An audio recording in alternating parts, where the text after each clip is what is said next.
And we are live, ladies and gentlemen. Welcome to the show.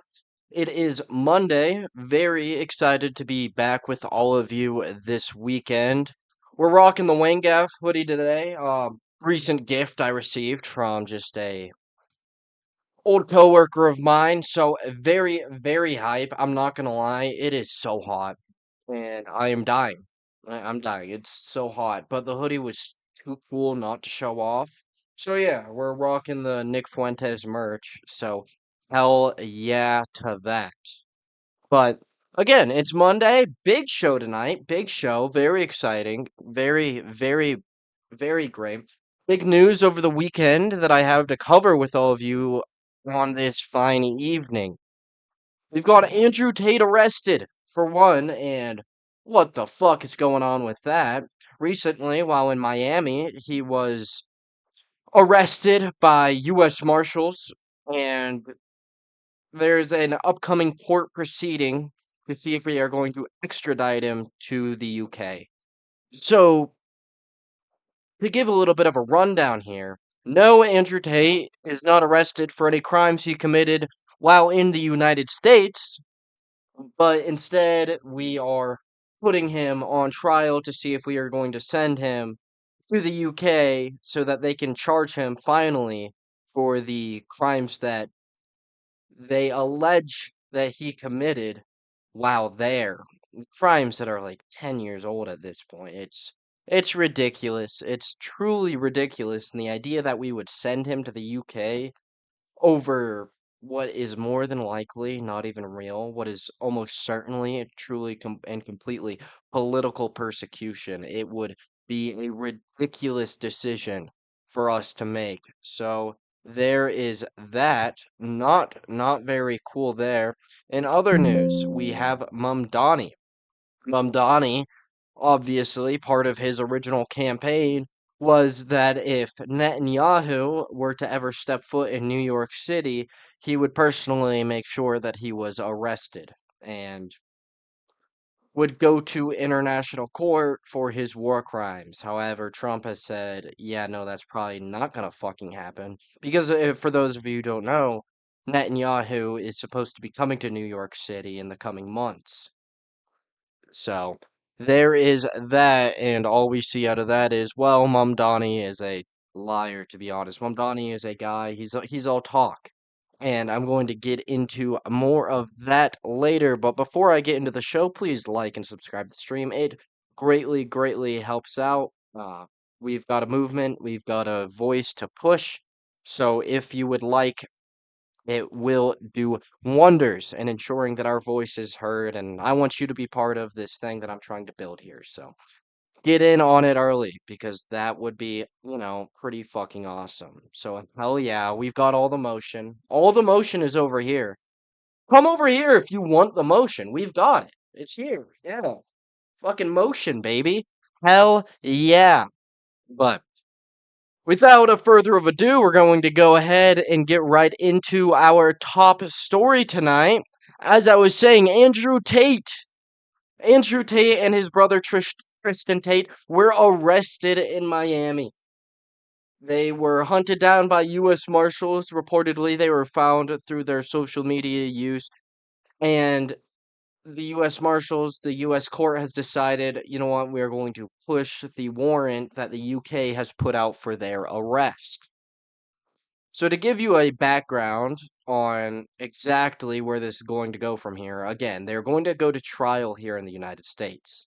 Now, this trial will not say whether they are guilty of any crimes, but it will decide if there is one, there's a significant enough crime where we will extradite them, a crime which both we would find punishable and they would find punishable. Two, is there enough evidence saying that that crime is legitimate where it is worth us sending them back to the UK. So 7 days from now, they are going to have that trial. And then, depending on the result, either they'll be released and the warrant from the UK will still be upheld, but the US will not pursue it, or we are going to send them back to Britain. Now, what makes this so ridiculous is the UK isn't actually interested in ensuring that these men are have to face justice for any of their actions. That is certainly not an interest of the UK government. This is almost entirely a purely political attack. And why are they doing this? Well, what do the Tate brothers represent and what have they represented? Well, the Tate brothers have essentially represented what happens when a society goes heavily into the feminine.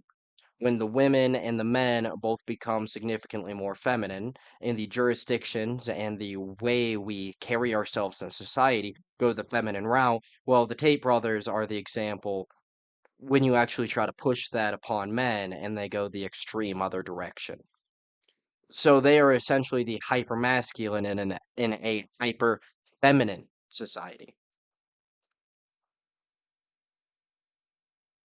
So Andrew Tate and Tristan Tate, what have they done over the years? Well, they have promoted young men to be responsible for themselves, to take their own well-being into their own hands, to fight back against the censorship of the world, to be their own men, to get bands and get bitches.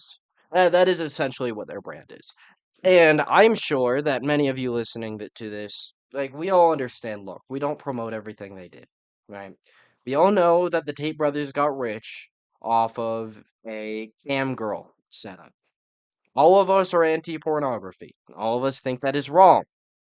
But that also doesn't mean that any of us should be in the belief that the Tate brothers should be locked away in prison. Because what they have represented for society, since they have gained their wealth and put themselves into the social atmosphere, has been overall more positive than negative. It has been the response of the masculine pushing against the overly feminine indulgences of the modern world. They have been promoting men to be more masculine, hit the gym, get money, get bitches. Like, who are we to push back against that? Does that sound so bad? Get big, get money, get bitches? Hell yeah, I support that message. I'm gonna be honest, I support that. I don't fuck with the pimp game. I'm not a part of it. I'm not pro pimp, but still I can sit here and say what they have represented has been overly positive for the future of society.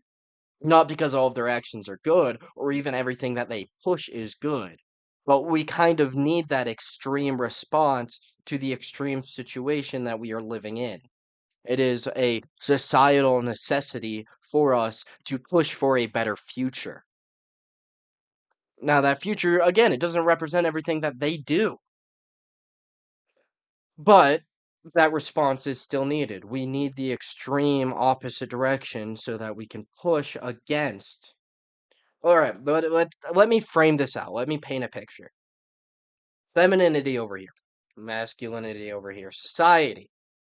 It used to be a more masculine ran where we focus on logic and we focus on justice and making sure things are done the right way. Now, over time, through the extension of liberalism, we have taken this deadline here and pushed it the opposite way, where now we are on the extreme feminine, where that influences our political situation much more than anything else. So, with that, what do you have? You have a society which puts emotion first. You have a society which is overly empathetic to those who wish to do the society harm. That's why you see millions of migrants coming over here, and despite that it will harm the people living here, we have become too empathetic of everybody else, so we bring them here. And what do those people do? Well, they bring the culture with them. A culture which destroyed the fabrics of their own society, they bring that here, and now they push for that same culture in our society, which will inevitably destroy the very fabrics of what we call home. And that is not good. Why does the UK want to see the Tate brothers arrested? Well, it's quite simple. The UK is maybe one of the most feminine countries out there at this point. It's very gay, very liberal. We have a country which quite literally is arresting white people for social media posts which are a little bit too mean. A little bit too mean. So why do they go after the Tate brothers? Well, they have an influence on young men to stand up for themselves, stand up for their country, and not to be bullied.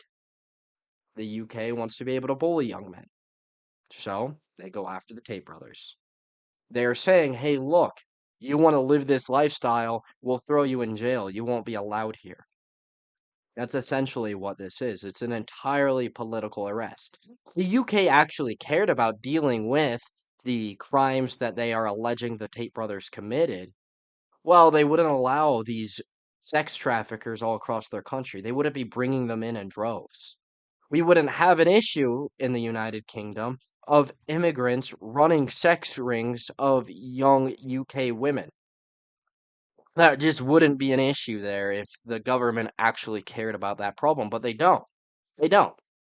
This would be a very different situation if we could look at the UK political atmosphere and have any respect for it. But it's incredibly difficult to do so when they continuously allow for migrants to come in and do things much worse than what they are alleging the Tate brothers did. That's the situation. There is also very little evidence that the brothers actually did anything that they're saying. That's why the UK government is unable to push out any legitimate evidence against them. That's the reasoning. They don't have any real evidence. That's why the Tate brothers haven't been extradited.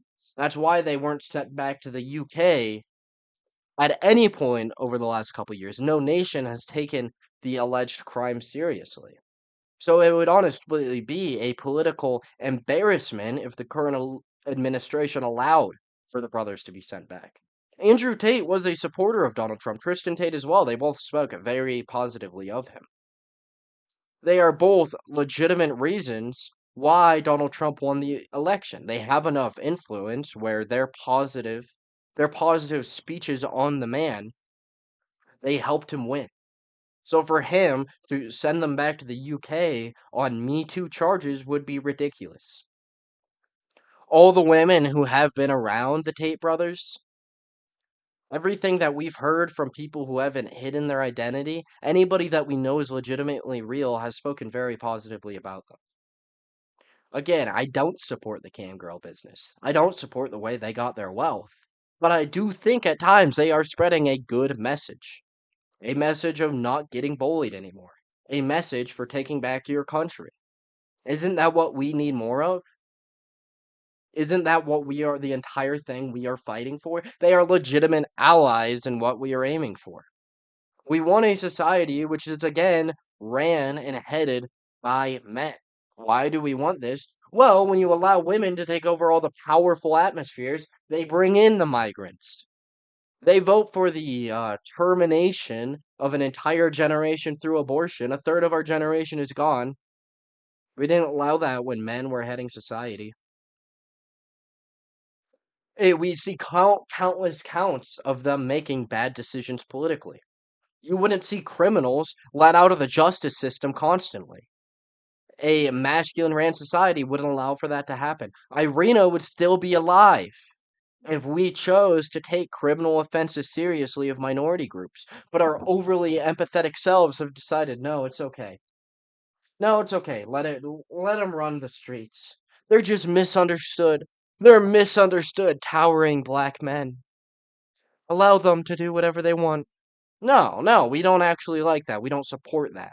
We are strongly opposed to that. So we fight for that which is that is good. We fight for justice. We fight for that which deserves to happen. That's why we can't support Andrew Tate, Tristan Tate getting sent back to the UK. Again, it's entirely Me Too charges. It's almost certainly anything that they're going to be able to pile up against them is going to be women who are no longer happy with the treatment because it didn't work out in the long run. I severely doubt that the Tate brothers actually did the things they're accusing them of. I'm trying to be a little bit careful with exactly my language and saying this on here because, YouTube's TOS. I don't want to get flagged for anything. But, so I'm not going to say exactly what they're charged for. I'm sure you can figure it out. Well, let's just think about it for a second. The Tate brothers, who are incredibly influential, decent looking dudes, hella bitches, why would they do that to women? Why? Well, honestly, let's just think about it for a second. Why would they have the need to do that when they can get a bitch to do whatever they want? Like these guys are legitimately pimps, at least formally. They are former pimps. I severely doubt that they have any necessity to do that. It just the story doesn't check out. It doesn't make sense. And for that reason, again, it would be an embarrassment for the United States to send them back to the UK. We don't have evidence that they committed any serious crimes. They have been positive for us politically for the most part. They have been a decently good influence on the young men of the nation. So, all I'm gonna say is like it wouldn't be logical for us to send them back. It would be bad because us sending them back would be us doing the UK's dirty political work. This isn't a case where it's like, man, these guys need to be brought to justice. It's the UK doesn't like what they're saying, so they're trying to scoop up any charges they can against them. The UK would not care if the Tate brothers were mosque dwelling Muslims who were imported into the country and committed serious offenses, because the UK has consistently looked past that. No, they only care because they don't like what they're saying, and that's what we've seen in the UK's criminal justice department for a great deal of time now. That's why they go after people who say things they don't like online. It would be unjust for us to do their dirty political work because they don't like the message that the Tate brothers are pushing. They don't like the fact that they're telling young men to be masculine again. They want young men to be weak and feminine. They want to be able to bully us, and that's something we just can't allow. And them arresting and throwing these two brothers in jail, it's bullying. It's political bullying to silence your opponent, and we just can't allow them. Another point I did want to make before I move on to the next subject is this also highlights how important it is that you keep your record as clean as possible in this movement. You can't have anything. You can't have anything that anybody can ever use against you. And why is that? Well, down the line, when they want to politically persecute you, they're going to find any little flaws in your character and run with it. Run with it. Any mistake you made in the past, they're going to find a way to persecute you for that. That's the importance of staying clean.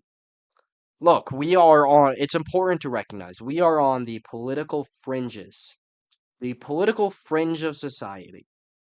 What does this mean? Well, they don't want our voice to be heard. They want to silence us. They want to push down our speech. They want it to be as quiet as possible. Anything they can use to silence you, they will use. And that's exactly what we're seeing against the Tates. They didn't come after him when they were just small time guys. When he was just a kickboxing champion, they didn't go after Andrew. But when he starts to use his influence and his platform to influence men to become masculine, to be stronger, to work harder, to achieve something more than themselves, well, then they start going after all these alleged former crimes. And the reason they can do that is Andrew Tate and Tristan Tate did have a very legitimate poor standing among a lot of women. They're able to go after them because they did things which were immoral. Absolutely, there's no doubt about that. So they are going to use that to bring them down. So when you're part of an extremist group, when you're part of a group that's trying to change the very framework of how we see society, it's important to keep a clean record so there's nothing they can go back and use to silence your voice once it becomes powerful. So yeah, I think there's an important lesson we can all learn here about stay clean, stay good, don't fuck up. We got to be more perfect than our opponents because our opponents won't face the same persecution as we will. It will be incredibly important in the time coming to remain as morally solid and remain as somebody who truly can't be criticized and persecuted as possible. Because if you give them an inch, they'll take it a mile. So that's my message. That's what I think we need to be learning from this is we got to be careful in this movement. We got to be incredibly careful. But yeah, if the Trump admin allows for these men to be extradited, it would be a massive political embarrassment for the United States. It would say, hey, we're willing to do your Me Too movement dirty work, which would be a shame, and it would be, dare I say it, quite.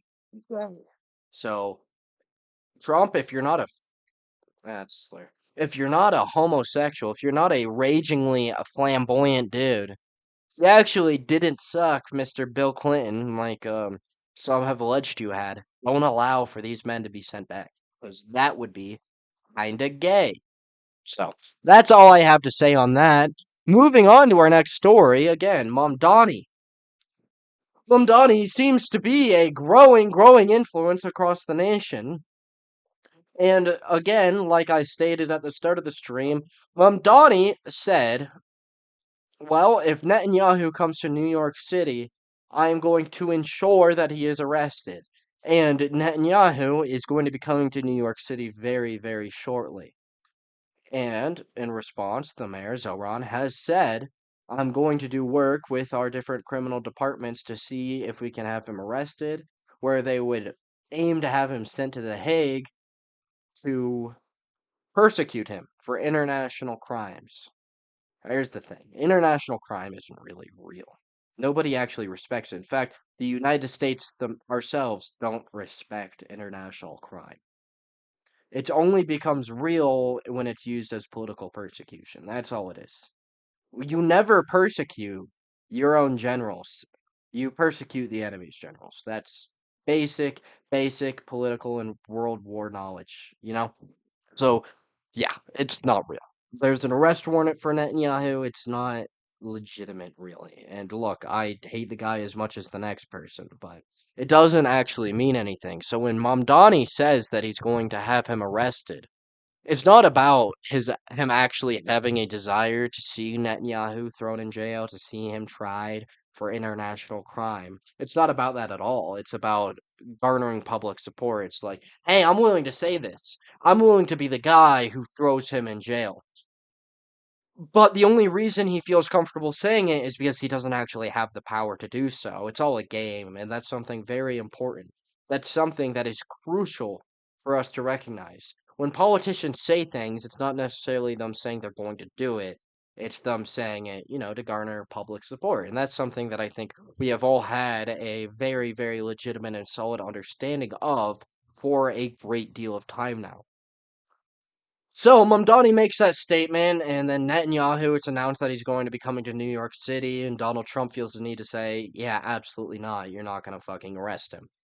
Why? Because Netanyahu and Trump are allies. There's no way Trump would ever have Netanyahu tried for war crimes when he's our ally. Like I just said, international crime isn't real unless you want to politically persecute. Unless you win a war against somebody and you want to throw them in the Nuremberg trials. It's a significantly more complicated matter than simple national justice.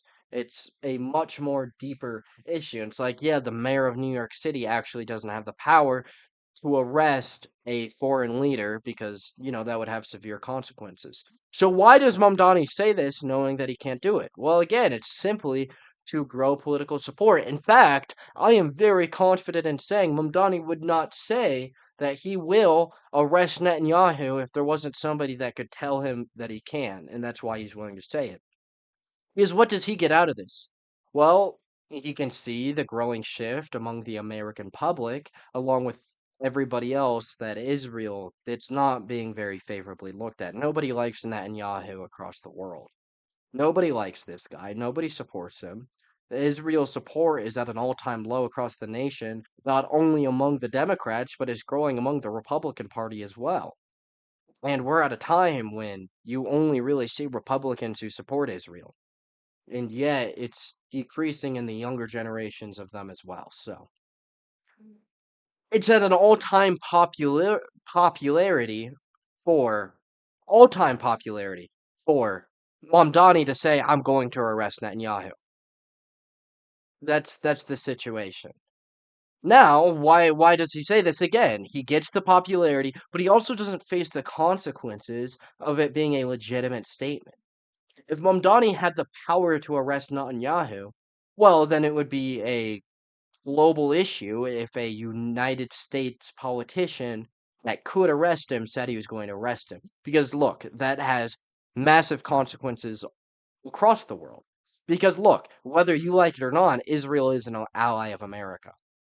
If America arrests the foreign leader of an ally, well, that breaks down potential relationships we have across the world. Obviously, that destroys our relationships in the Middle East. So it's not something you can actually say. But Mamdani gets an excuse here, where he can get all the benefits, all the popularity for saying that he's anti-Netanyahu, that he wants him arrested, without the consequences, because when push comes to shove, he can't do it. And when people come out and criticize him for not doing it, for not following through, which is the other risk when you make a statement like that, is, well, when you have the opportunity to follow through, do you? And if you don't, you're perceived to be a liar. Well, he is then out there too. He can say, look, I pushed to do it. I had the desire to do it, but somebody else shut me down. That's what these guys are. They're lawyers. They are putting on a show for you. It's not about actually doing it. It's that he has the understanding that I can get the popularity for saying I'm going to do it. I can get the support. I don't actually have to do it, so I don't face the consequences of doing it. Because I don't actually have any interest in legitimately following through with this promise.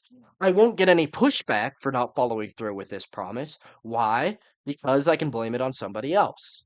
I can say, well, I tried and Trump told me no, which also becomes something that he can weaponize against the Republican Party as a whole. It's something that they can use in the future. They can say, look, we, the Democrats, we tried to arrest him, but Trump said no. If the Democrats were in control and they had the chance to do it, they wouldn't do it either. But that won't be exposed because they're not. And that's one of the advantages of being the team that's playing on the underdog. You know, the team that's on the losing end of things currently. They get to say, we would do this, this, and this, but you guys wouldn't let us, even though they didn't actually have a legitimate interest to. It's the same thing they keep doing with trying to vote to end aid to Israel. It's not about an actual desire to do it. In fact, it's very likely that if they had the numbers to do it, they wouldn't even try to press it. But the losing end of things consistently will vote for things that are popular among the American people to grow support. It will tarnish the other side because they have to vote to reject it. And once they get in power, they just move away from it. Yeah, so that's the situation. Mamdani, it's a show. Everything about him is a show, and I think him even making this statement is a representation of that. He will say things that he knows he can't get done because he knows it will boost popularity, and he is also aware that he doesn't actually have a responsibility to go through with it because he doesn't have the power to go through with it. And that's something that's important to recognize among politicians. They will vote for things and say they'll do things only when they don't have the power to get it done. Once they're in a position where they can, they're not going to follow through. You think Mamdani would arrest a foreign leader? You think he would arrest not only a foreign leader, but a foreign leader of a country who is technically an ally of the United States if he had the power to? Absolutely not. There's not a chance in hell. So it's a game with them. It's all a game. And it's so crucial to remember that. So when whatever party is in the minority and they're voting for all these great things, don't be so fucking surprised when they don't go through with it when they're the party of the majority. Because they're only using the minority to their advantage. They're using the fact that they can vote for whatever they want and it won't have any consequences outside of boosting their public image. So, yeah, just remember the side on the weak side is they're going to play that to their advantage and they're going to try to control you through them. This is a war for your mind. Please remember that. Politics are a war for your mind. That's all it is. The political system, it's an agreement that we will fight each other intellectually as opposed to with swords. We won't kill each other. So that means everything that comes out of the political world, it's a war for your mind, a spiritual war. Amen. That's so true. So true. A spiritual war. Finally, in other news, I just felt the need to talk about it because once again, I am right about fucking everything. Obviously, over the last couple weeks, I've been covering the Iran war to a great extent. Last show, I even made a joke about, if you want to know everything going on about Iran, go look at anything else on the news. Go somewhere else, watch a different show. If you want to know what's going to happen in Iran a week from now, watch me. That's why you're here.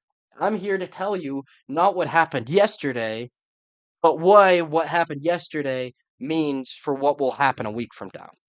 And what did I say on my last show? I said the next country that's going to get involved in this war is Jordan. And this war is going to extend, it's going to massively extend throughout the Middle East. The war is nowhere close to over. No matter what you are told, these peace deals, these negotiations are not going to go through, and this war is going to expand and destabilize much more of the Middle East. And I said the next country that's going to be dragged into it, well, it's going to be Jordan. Well, guess what happened? The first U.S. casualties since the fall of the MOU, they happened in Jordan. That's the situation. Jordan is now pulled in. I said last week Jordan was going to get pulled into the war next. I said they were going to be the new front line. Well, guess what?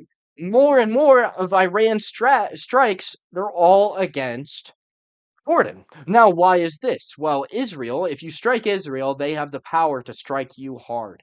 Jordan doesn't have the military capacity to do that. So, as opposed to striking U.S. bases and IDF bases in Israel, they're going after the smaller nations who can't properly respond. So that makes Jordan an obvious option, a place where the US is putting a great deal of investment into militaristically. That's where we are moving our jets out of Europe. We just pulled F-35s out of the UK and they're getting transported to Jordan. Why is that? Well, geographically, it's a place to make sense, to man up, a place where we can consolidate our forces. But Iran sees this and they see a nation which they can strike without retaliation, so they are striking them. Just like I predicted. If you want to stay up to date with what's going to happen next, watch me. That's why you are here. I'm going to tell you what's going to happen next. I told you Jordan was going to be the new front line last week. What happened over the weekend? Iran started striking Jordan harder than they're striking anywhere else. What's next? Expect Iraq. Yeah, that's what's next. Um, it's not being very widely reported. They're striking in Iraq. A missile strike went off there. And why Iraq? Well, again, there is why Iraq? Well, the U.S. has multiple bases across Iraq. Why are we there? Well, counterterrorism. We are ensuring the different groups there can't build up, can't do what happened in Yemen. Well, many of these terrorist groups are backed by Iran. What's likely to happen next? We can see either militia strikes of these terrorist groups against U.S. bases, or or just expect to see continue ballistic strikes against Iraq. And Iraq won't be able to be completely pulled in, just like Jordan, where the country itself won't be involved in the war, but it becomes a new front line because these nations can't take another war. They're all in rebuilding phases. The Middle East, it's a disaster. None of them can handle war outside of Iran and Israel. So what they do is they strike the U.S. bases there, and the U.S. is then obligated to be the ones to protect these nations. So it's just going to continue to destabilize the Middle East even more, and likely seeing war being brought to their countries, it'll continue to push anti-U.S. resentment, which will only grow the influence of Iran across the Middle East. Where does it end? Where does it end? I expect the likely end of this conflict. Here's what's going to happen. We're going to continue trying to push for peace negotiations. Israel is going to continue to sabotage them by relentlessly striking Lebanon and continuing to occupy southern Lebanon. Iran will not allow this war to end until Israel pulls out of Lebanon. So, what will happen? Well, in the upcoming midterms, the Democrats will take office. Right? The Democrats will almost certainly take office and they will start to continue to further push for a lack of resources being given to Israel. This will be what we are going to use to try to motivate them to pull out of Lebanon. That's what I expect to see. We're going to try to economically punish them and that's what will cause them to eventually stop. So this war will continue to go on for a little bit. We are going to continue to attempt to increase our strikes to match Iran's velocity. And like it's exactly what I've been saying, where Iran and the US, this isn't a war about domination. This is a war about who can wait out the other side. And something that Iran did during the ceasefire was they made a fuck ton of money and prepared themselves to go for a very long time. Look, we can strike the shit out of them and kill all their civilians, but it won't actually matter because Iran doesn't care about civilian populace like we do. We do give a lot more care to an enemy nation killing American citizens than Iran cares. That's why they're willing to kill their own people. Like, when you have a nation that's willing to kill their own people, naturally they're willing to let us kill them. So that's a major situation there. So the US is getting put in a position where we are trying to bomb them into ending the waiting game early because we're running into a situation where we cannot continue. We're running into a situation where we are running low on oil. I've been talking about this a lot. Our oil reserves are at an all-time low and they're only continuing to dip. We are not getting enough oil, and I wouldn't be surprised to see Yemen getting pulled into this conflict, that militia group, where they will block the strait that is on the western side of Saudi Arabia, the Red Sea, which will completely crumble the entire world's economy. Experts are saying if that were to happen, it would put the entire world into a recession.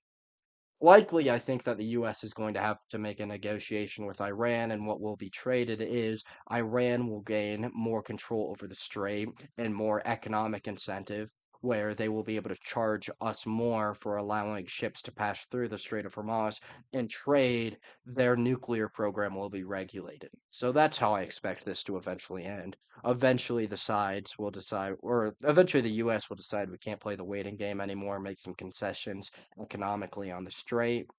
We will have to do some investment to rebuild Iran based off of what we have bombed the hell there. And in return, Iran will, uh, their nuclear program will be regulated. So that's how I expect this to end. But Iran wants to make this last because they're seeing Israel's global influence slip. They're seeing that the people aren't supporting them anymore, and that's exactly what they want to happen. They're going to continue to push for this war to continue because it's bad luck for Israel. And if Israel loses their aid, well, then all of a sudden Iran becomes the military powerhouse of the region. And that's what this entire conflict is about. You have the two powerhouses, Israel and Iran. They're both fighting for dominance. That's all it is. All of the U.S. allies in the Middle East, well, it's all under Israeli influence. On the other side, all of our enemies in the area, it's all under Iranian influence. So this it's a battle for power. That's all it is. It's who is the powerhouse of the region, who gets to say what happens and what doesn't, who has the greatest worldwide influence in the area. It's the same reason you see almost every conflict start. It's balance of power issues. Once a couple of nations become significantly more powerful than everybody around them, those two nations start fighting for influence. It's the same thing we see during World War II. That's why the USSR and Germany get involved in conflict. It was an issue of the balance of power. The rest of Europe goes up against Germany because of the balance of power issues. That's why the USSR and the United States competed for so long. Those were the powerhouses and they compete for influence. It's all balance of power. What happens to Iran when this is over? I mean, I don't expect to see anything drastically to change in the state. I mean, they're going to go through a major rebuilding phase after this. They're going to be militaristically stunted for a while. They won't be able to compete with Israel, but we'll see. We'll see. I expect them to attempt to just further their military buildup to continue to compete for influence with Israel, just like they've been doing for pretty much forever. I mean, it's funny, so many people are saying, oh, well, the Persians are going to rise up, they're going to take over Iran. No, they're not.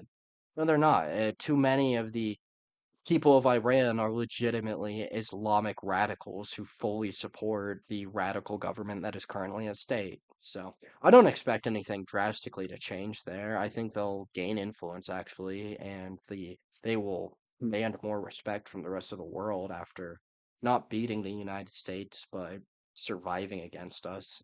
That's pretty much what I expect. They will increase their overall global dominance, or at least their global influence, and significantly more countries in the Middle East I expect to align themselves more closely with Iran than they do with the United States and Israel.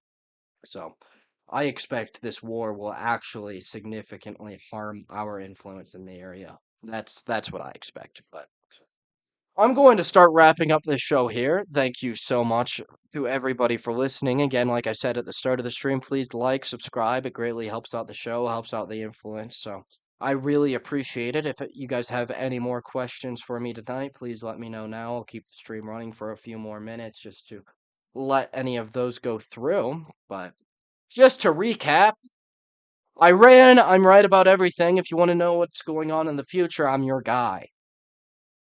The Tate brothers are under charges. We'll see if they get extradited to Britain. It would be a political disgrace and a joke if they do. We're going to find out just how serious our political institution is a week from today when their extradition hearing happens. And finally, Mamdani is a joke and nothing more than another lawyer who is pimping his own voice out for your vote. So don't trust anybody. If they ever tell you they're your guy, they're probably not. And that's my advice to you forever politically. Never trust anybody. If somebody says something, look at their motivations and look if they can actually do it. Because if they don't have the power to do it, then they don't actually mean it. And that's the truth. That is the truth. So, again, thank you all for listening. May God bless you. May his face look kindly upon you. And so long. Peace out. And God bless you, everybody. I'll be back tomorrow, 8 p.m. Bye.